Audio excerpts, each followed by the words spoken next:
দর্শক, আমার এই যে ব্যাং ব্যাং মামু, আমার ছোটকালের বন্ধু, আমার মামা, আমরা এই বিকেলে এই যে আমাদের ফিল্ডের পাশে বসে অবসর সময় কাটাচ্ছি।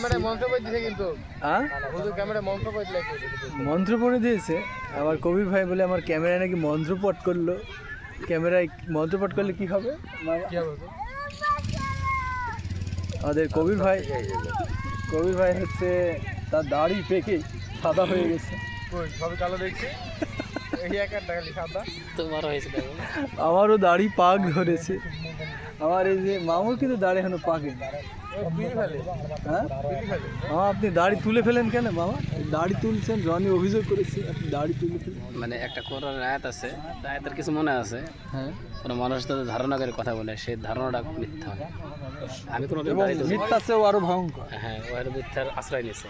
তার মানে আপনি রনির এই কথা প্রত্যাখ্যান করলেন। কিতাবে বলেছিলাম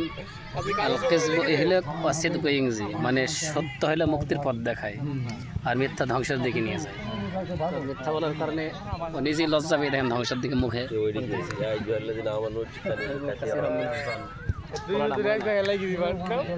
ধন্যবাদ, অনেক সুন্দর সুন্দর কথা আমরা জানলাম।